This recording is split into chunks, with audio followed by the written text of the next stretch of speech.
എന്തുകൊണ്ടെന്നാൽ ലീഗിനെ ഒരു പക്ഷേ തകർക്കുന്നത് പുറത്തു നിന്നാകില്ല, ഒരു പക്ഷേ ഉള്ളിൽ നിന്ന് തന്നെ ആയിരിക്കാം. അതാണ് നമ്മൾ പേടിക്കേണ്ടത്. അതെങ്ങനെ ഉള്ളിൽ നിന്ന് തകർക്കല്? ഇപ്പൊ നിങ്ങൾ നേതാക്കന്മാരാണ് ഇവിടെ MSFന്റെ യൂത്ത് ലീഗിൽ.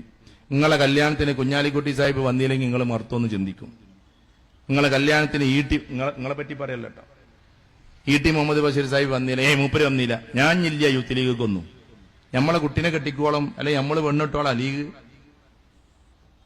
അതൊക്കെ വൃത്തികെട്ട സ്വഭാവമാണ്. അവനവന്റെ പേഴ്സണലൈസേഷനിലേക്ക് പാർട്ടിയെ കൊണ്ടുപോവുക, വ്യക്തിപരമായ കാര്യത്തിലേക്ക് പാർട്ടിയെ കൊണ്ടുപോകുക. അവരോട് പറഞ്ഞു നോക്കിൻ, വന്നില്ലെങ്കിൽ ഏറ്റവും മാന്യമായ രീതി എന്താന്ന് വെച്ചാൽ നിങ്ങൾ അന്ന് വരണ്ട, കല്യാണം നടക്കണ്ട്, നിങ്ങൾ വരേ വേണ്ട, അത് പറയലാണ്. ET മുഹമ്മദ് ബഷീർ സാഹിബ് എന്നോട് ചോദിച്ചു, എന്റെ അനിയന്റെ കല്യാണം കഴിഞ്ഞപ്പോ കുറച്ച് മുമ്പാണ്, അനിയന്റെ കല്യാണം കഴിഞ്ഞില്ലേ എന്ന് ചോദിച്ചു. ആ കഴിഞ്ഞു. എന്തിയാ നമ്മളോടൊന്നും പറഞ്ഞില്ല? നിങ്ങൾക്ക് അതല്ലല്ലോ പണി. നമ്മൾ അഞ്ചന്റെ കല്യാണത്തിൽ പങ്കെടുക്കല മുപ്പര പണി അല്ല. അതൊക്കെ ഒഴിവുണ്ടെങ്കിൽ എപ്പോഴെങ്കിലൊക്കെ വന്ന് പോട്ടെ. അല്ലാതെ എന്നോട് ഒരിക്കലും ഒരാള് ഒരു കല്യാണം പറഞ്ഞു. അന്ന് ഞാൻ എന്റെ മൂത്താപ്പാന്റെ ഒരു അസുഖവുമായി ബന്ധപ്പെട്ടിട്ട് തിരുവനന്തപുരത്ത് പോയി RCCയിൽ. അപ്പൊ അവന്റെ വീട്ടിലെ കല്യാണത്തിനൊക്കെ പോകാൻ പറ്റിയില്ല. അങ്ങനെ പിന്നൊരു സ്ഥലത്ത് വെച്ച് അവൻ എന്നെ കാണുകയാണ്. ആളൊന്നും ഞാൻ പറഞ്ഞില്ല. പിന്നൊരു സ്ഥലത്ത് വെച്ചിട്ട് എന്നെ കണ്ടപ്പോ എന്തേ നിങ്ങൾ കല്യാണത്തിന് വന്നില്ല എന്ന് ചോദിച്ചു. അപ്പൊ ഞാൻ പറഞ്ഞു, അങ്ങനെ തിരുവനന്തപുരത്തായിരുന്നു, ചെറിയ വിഷയം ഉണ്ടായിരുന്നു, മൂത്താപ്പാക്ക് ക്യാൻസർ ആയിരുന്നു. ഇപ്പൊ ആൾക്കാരുടെ ഇടയിലൊന്നും പറയാൻ പറ്റും. തിരുവനന്തപുരത്തായിരുന്നു, ചെറിയ ആവശ്യം ഉണ്ടായിരുന്നു. മൂപ്പര് അടുത്തേക്ക് തന്നെ പറയാം, തിരുവനന്തപുരത്തുള്ളവരൊക്കെ എന്റെ പേരിലുണ്ടായിരുന്നു. ഇത് അഹങ്കാരമാണ്. ഇതിന്റെ പേരാണ് അഹങ്കാരം. തിരുവനന്തപുരത്ത് നിയമസഭയിലുള്ള 20 ആൾക്കാരെ അവനാന്റെ പേരേക്ക് കല്യാണത്തിന് കൊണ്ടുവരില്ല രാഷ്ട്രീയം. അതല്ല രാഷ്ട്രീയം. പകരം എന്താണ്? നമ്മൾ അവരെ പറഞ്ഞയച്ചിട്ടുള്ളത് അവിടെ സംസാരിക്കാനാണ്. നമ്മളെ കല്യാണത്തിന് വന്നോ വന്നില്ല ഇതൊന്നുമല്ല പ്രശ്നം. അതിനു വേണ്ടിയിട്ട് രാഷ്ട്രീയം കളിക്കരുത്. നമ്മൾ നേതാക്കന്മാരെ പണിയാതാ ഞാൻ എപ്പോഴും സൂചിപ്പിച്ചിട്ടുണ്ട്. ഞാൻ MSFന്റെയും യൂത്ത് ലീഗിന്റെയും കുട്ടികളോടൊപ്പം സംസാരിക്കണം. നമ്മൾ പണ്ട് സലീമൊക്കെ കുറെ കാലം കഴിഞ്ഞപ്പോൾ അവിടെ വന്നൊരാളാണ്. ഏതായിരുന്നാലും ശരി, 17-18 വയസ്സുള്ള സമയത്ത് സമദാനി സാഹിബിന്റെ കൂടെ ആദ്യമായിട്ട് പാർലമെന്റിൽ ഒന്ന് പോയി. മൂപ്പരായ MP ആയ ഉടനെ, അന്നൊക്കെ 10-18 വയസ്സുള്ളൂ. അങ്ങനെ മൂപ്പരെ കൂടെ ട്രെയിനൊക്കെ കയറി മൂപ്പര് വേറെ രീതിയിൽ വന്ന് ഞങ്ങൾ അങ്ങോട്ട് എത്തി. പിന്നെ ഞങ്ങൾ പഞ്ചാബ് പോയി, അവിടെ പോയി, ഇവിടെ പോയി, കുറെ സ്ഥലത്ത് കറങ്ങി. ഏതായിരുന്നാലും ശരി, അന്ന് രാജ്യസഭയും ലോക്സഭയും ഒന്ന് കണ്ട് ആദ്യമായിട്ട് കാണാൻ കയറിയപ്പോ രാജ്യസഭയിൽ പ്രത്യേകിച്ചൊന്നും നടക്കണില്ല. കുറെ ആൾക്കാർ ഉറങ്ങുന്നുണ്ട്, ചില കാര്യങ്ങളൊക്കെ അങ്ങനെ നടക്കുന്നുണ്ട്. ബസ് ലോക്സഭ ഭയങ്കര സംഭവമാണെന്ന് കേട്ടപ്പോ നമ്മൾ അവിടെ ഒന്ന് കയറി. അവിടെ കയറിയപ്പോഴല്ലേ വിവരം അറിയണത്, അവിടെ അന്ന് ഗുലാം മുഹമ്മദ് ബനാത്ത് വല സാഹിബ് ഉണ്ട്. ചെറുപ്പക്കാരായ കുട്ടികളോടാണ് എന്റെ വാക്കിപ്പോ. ഗുലാം മുഹമ്മദ് ബനാത്ത് വല സാഹിബിന് നമുക്ക് വലിയൊരു ഹരമൊന്നും ഉണ്ടായിരുന്നില്ല. അതിനൊരു കാരണമുണ്ട്. അതെന്താണെന്നറിയോ? അവിടെ പൂർണ്ണമായിട്ട് കേൾക്കണേ. ഫവൈലുൽ മുസല്ലി എന്ന് പറഞ്ഞാൽ നിങ്ങൾ ഇഞ്ചോ വരുത്. നിസ്കരിക്കുന്നവർക്ക് നാശമാണെന്ന് കേട്ട് കണ്ടു പോയാൽ മൂപ്പരതാ പറഞ്ഞ നിസ്കരിക്കുന്നവർക്ക് നാശാണെന്ന്. അല്ലദീനഹും അൻ സലാത്തിഹിം അല്ലദീനഹും. അപ്പൊ സാഹൂനുണ്ടല്ലോ എന്ന് പറഞ്ഞാൽ അതിനെ ഒഴിവാക്കുന്ന ആൾക്കാർ എങ്ങനെ അതിനെങ്ങനെ അലസമായി കൊണ്ടെടുക്കുന്ന ആൾക്കാർക്ക് ആ നാശം എന്നാണ്. അവരവരുടെ നിസ്കാരത്തെ തൊട്ട് അശ്രദ്ധരാണ്. അങ്ങനത്തെ ആൾക്കാർക്ക് നാശാണെന്നാണ്. അപ്പൊ ഞാൻ പറഞ്ഞു വരുന്നത് എന്തെന്ന് വെച്ചാൽ പകുതി കേട്ട് പോകരുത്. അപ്പൊ നമുക്ക് വലിയ താല്പര്യം ഉണ്ടായിരുന്നില്ല. എന്താ കാര്യം എന്നറിയോ? തെരഞ്ഞെടുപ്പ് വരുമ്പോ നിങ്ങളൊക്കെ പ്രായമല്ല, ഏകദേശം നിങ്ങളെ പ്രായമായിട്ടില്ല എന്നാ തോന്നണത്. ഏതായിരുന്നാലും നമ്മളിങ്ങനെ വിദ്യാർത്ഥികളൊക്കെ പോകുമ്പോ തെരഞ്ഞെടുപ്പൊക്കെ വരുമ്പോ വെറുതെ ഒന്നാണ്ട് ഇറങ്ങി നോക്കും. അപ്പൊ മറ്റോരിങ്ങനെ പറയും, ആർക്ക് വേണ്ടിയിട്ട് ഈ നടക്കണത്? അപ്പൊ നമ്മളിങ്ങനെ കേട്ടിക്കും. ഏത് കുറച്ച് മുതിർന്ന ആൾക്കാർ, എതിർ പാർട്ടിയിലെ ആൾക്കാർ നമ്മളോട് പറയും, നമുക്കൊന്നും പാർട്ടി അങ്ങനെ സജീവമൊന്നുമില്ല, എന്നാലും മൂപ്പരൊരു ദേശാടന പക്ഷിയല്ലേ. അപ്പൊ നമുക്കങ്ങനെ തോന്നും, ശരിയല്ലേ, മൂപ്പര് വരലില്ല. പിന്നെ ഓല് പറയല എന്താണ്, എത്ര കൊല്ലായി ഇവിടുന്ന് മത്സരിക്കാൻ തുടങ്ങിയിട്ട് ഇതുവരെ മലയാളം അറിയോ? കുഞ്ചാലിക്കുട്ടി എന്നൊക്കെയായിരുന്നു പറഞ്ഞിരുന്നത്. ഇതുവരെ മലയാളം അറിയോ എന്നൊക്കെ പറഞ്ഞിട്ട്, അതായത് അന്നോല് പറഞ്ഞിരുന്നത് നിങ്ങളെ കൂട്ടത്തിൽപ്പെട്ട നേതാവിന്റെ പേര് പോലും മലയാളത്തിൽ പറയാൻ അറിയാത്ത നേതാവ് എന്നാണ്. അതിനോല് പറഞ്ഞതിന്റെ വാക്കാണ് കുഞ്ചാലിക്കുട്ടി. അപ്പൊ നമുക്ക് അതൊക്കെ അങ്ങനെ വിശ്വസിച്ചിങ്ങനെ നടക്കുകയാണ്. കാരണം എന്താ തന്നെ, ശരി തന്നെയല്ലേ, മൂപ്പര് എപ്പോഴാ വരല്? ദേശാടന പക്ഷി എന്നാ പേര്. അതോടൊപ്പം തന്നെ 5 കൊല്ലത്തിൽ ഒരിക്കൽ, പിന്നെ ചിലപ്പം പറയും മാവേലി കൊല്ലത്തിൽ ഒരിക്കലെങ്കിലും വരും അത്രേ ഓല വിശ്വാസപ്രകാരം. ഇത് അതും വരൂല എന്നൊക്കെ പറഞ്ഞു കണ്ട ആൾക്കാരെ കണ്ട് പത്താക്കിയിട്ട് നമ്മളാണെങ്കിൽ വയസ്സും അതല്ലേ, ഞമ്മക്കും തോന്നി ശരി തന്നെയാണ്, എത്തിനാ ഇപ്പൊ മൂപ്പർക്കും വേണ്ടി ഇങ്ങനെ നടക്കണം. അങ്ങനെ ഇരിക്കുകയാണ് ഈ ലോക്സഭയിൽ എത്തുന്നത് കാണാൻ വേണ്ടിയിട്ട്. അപ്പൊ അവിടെ ഒരു വലിയ വിഷയം നടക്കുകയാണ്. കുട്ടികൾ ചിന്തിക്കണം, എന്താ വിഷയം എന്നറിയോ?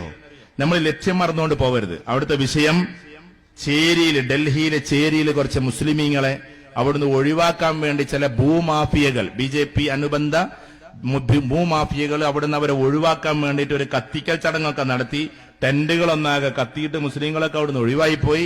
ആകെ കലുഷിതമായ ഒരു അന്തരീക്ഷത്തിൽ നിൽക്കുമ്പോഴാണ് നമ്മൾ പാർലമെന്റിൽ ഈ ചർച്ചയേക്കാൻ കയറുന്നത്. അതില് ഏകദേശം കേരളത്തിൽ നിന്ന് അന്നുണ്ട് 8ഓളം MP മാര്. ഇവരൊക്കെ ടൈം കൊടുക്കുന്നത് എങ്ങോട്ടാണ്?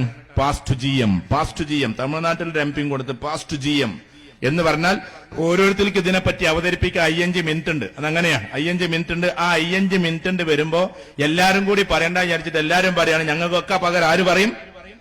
GM, ഗുലാം മഹ്മൂദ് ബനാത്ത് വല സാഹിബ്. അപ്പൊ ഞാനിങ്ങനെ ആലോചിച്ചു, ഇവരൊക്കെ പാടെ ടൈം കൊടുത്തിട്ട് മൂപ്പരിപ്പ് എന്ത് പറയാനാണ്? നമ്മുടെ മനസ്സിൽ ഇതാണല്ലോ ഫീഡ്ബാക്ക്. മൂപ്പരും കണ്ട് എഴുന്നേറ്റൊന്ന് ആ തൊപ്പിയൊക്കെ വെച്ച് കണ്ട് എഴുന്നേറ്റ് നിന്നിട്ട് അന്ന് അപ്പുറത്തുള്ളത് ശക്തനായ ഒരു BJP MP ആണ്. ആ മൂപ്പരതിനെ ക്രോസ് ചെയ്തുകൊണ്ടിരിക്കാൻ.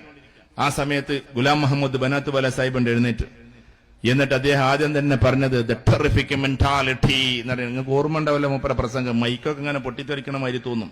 ദ ബെസ്റ്റ് പാർലമെന്റേറിയനായിട്ട് തെരഞ്ഞെടുത്തതാണ്. പലവട്ടം പാർലമെന്റിൽ 540 MP മാരിൽ ബെസ്റ്റ്. മൂപ്പരും കണ്ട് എഴുന്നേറ്റ് നേണ്ട അങ്ങോട്ട് തുടങ്ങി.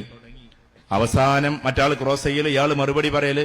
പിന്നെ സ്പീക്കർക്കൊന്നും പിടുത്തം കിട്ടണില്ല. സ്പീക്കർ പറഞ്ഞു പ്ലീസ് GM പ്ലീസ്. അവിടെ ഇരിക്കാൻ പറയണം. നിങ്ങൾ അവിടെ ഒന്ന് ഇരിക്കുന്നുള്ളതിന് പ്ലീസ് GM പ്ലീസ്. പാർലമെന്റ് മുഴുവൻ അദ്ദേഹത്തിന് GM എന്നാണ് വിളിച്ചിരുന്നത്. GM please. ആ സമയത്ത് അദ്ദേഹം പറഞ്ഞൊരു വാക്ക് നമ്മളെ മനസ്സിലുണ്ട്. യു കൻ, ആരോടായി പറഞ്ഞെന്നറിയോ? ചെയറിനോടായി പറഞ്ഞത്. You cannot stop me because I am the voice of my society. I am the voice of my society. നിങ്ങൾക്ക് എന്നെ നിർത്താൻ കഴിയില്ല. ഞാൻ എന്റെ സമുദായത്തിന്റെ ശബ്ദമാണ്, എന്റെ സമൂഹത്തിന്റെ ശബ്ദമാണ് ഞാൻ. എന്റെ ശബ്ദത്തെ പിടിച്ചു നിർത്താൻ നിങ്ങൾക്ക് കഴിയില്ല. അന്ന് ആ വാദമൊക്കെ കണ്ട് കഴിഞ്ഞിട്ട് അവസാനം അനുകൂലമായി തീരുമാനങ്ങളൊക്കെ ഭയങ്കര ഉഷാറായിട്ട് പടിയിറങ്ങുമ്പോ നമ്മുടെ മനസ്സിൽ കുറിച്ചു വെച്ചതാണ് ഗുലാം മഹ്മൂദ് ബനാത്ത് വല സാഹിബ്, നിങ്ങൾ 5 കൊല്ലത്തിൽ ഒരിക്കൽ പോലും പൊന്നാനി മണ്ഡലത്തിലേക്ക് വരേണ്ടതില്ല. പകരം നിങ്ങൾ ഉണ്ടാകേണ്ടത് ഈ ഗർജനവുമായി ഈ പാർലമെന്റിന്റെ ഉള്ളിലാണ്. It is parliament. അല്ലാതെ നമ്മള് ഇവിടെ ഇങ്ങനെ നിന്നുകാണ്ട് ഊവാലത്തും ഇരുന്നുകാണ്ടും പീഡക്കൊലായ്മ ഇരുന്നുകാണ്ടും നിയമം പറഞ്ഞാൽ എവിടുന്ന് വരാനാണ്? ഞാൻ കേവല രാഷ്ട്രീയം പറയാൻ നിങ്ങൾ വിചാരിക്കരുത്. കാരണം നമ്മുടെ നാട്ടിൽ മതസംഘടനകളുണ്ട്, പ്രവർത്തനങ്ങളുണ്ട്, കാര്യങ്ങളുണ്ട്. എല്ലാറ്റിനൊരു സബബിയായ ഒരു ലോകം വേണ്ടേ? ഈ പരിപാടികളൊക്കെ നടക്കുമ്പോ പെട്ടെന്നൊരു ബ്ലോക്ക് വന്നാൽ ആരവിടെ ഇടപെടാണ്ടാവുക? ആരിടപെടാണ്ടാവും? നമുക്കറിയാം. എന്തെങ്കിലുമൊക്കെ ഒരു പ്രശ്നം വരുമ്പോത്തിന് വിളിക്കും നേതാക്കന്മാർക്ക്, അതിൽ നിങ്ങളൊന്ന് ഇടപെടണേ, പടച്ചോനോട് പറഞ്ഞാൽ മതി അല്ലെന്നാണ്. പക്ഷെ സബബിയായ ഒരു ലോകം ഉണ്ടാവൂലേ?